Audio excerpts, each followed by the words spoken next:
గుడి మెట్ల కాడ ఉండేటువంటి రాయి గుడి లోపల ఉండే విగ్రహాన్ని అడుగుతుందంట. నువ్వు రాయివే నేను రాయినే, నిన్నేమో మొక్కతుండారు, నీకేమో నన్నేమో తొక్కతుండారు అని. రెండు రాళ్లే. గుడి మెట్ల కాడ ఉండేది రాయే, గుడి గర్భగుడిలో ఉండేది రాయే. దానికేమో మొక్కతాము, దీన్నేమో తొక్కతాము.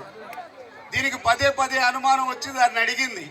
అడిగితే లోపల గర్భగుడిలో ఉండేటువంటి రాయి విగ్రహం చెప్తుంది, నీకేమి ప్రశాంతంగా గుడి మెట్ల దగ్గర వేసేశారు, నన్ను ఆ శిల్పి పదే పదే పదే ఆ ఉలితో ఒలిచి నా శరీరాన్ని ఈ విధంగా తయారు చేసి విపరీతమైనటువంటి బాధను అనుభవించిన ఈ రూపాన్ని పొందాను కాబట్టి నేను మొక్కులుగా తీర్చుకుంటున్నాను, నువ్వు ఏ బాధ పడలేదు కాబట్టి నువ్వేమో కాళ్ళతో తొక్కించుకుంటున్నామని తల్లిదండ్రులకి బిడ్డలకి అందరికీ తెలియజేస్తూ ఉండా.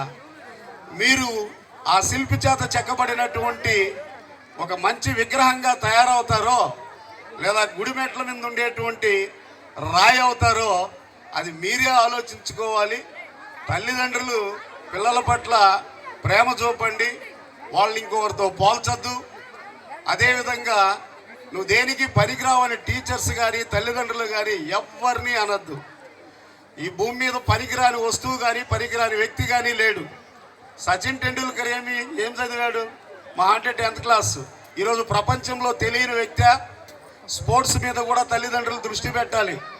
నేను యాజమాన్యాన్ని కూడా కోరుతున్నాను, వాళ్ళు చేస్తున్నారు కానీ ఇంకా కూడా స్పోర్ట్స్ మీద కూడా దృష్టి పెట్టి పిల్లలకి స్పోర్ట్స్ మీద కూడా కొంత ఇది కల్పించాలి.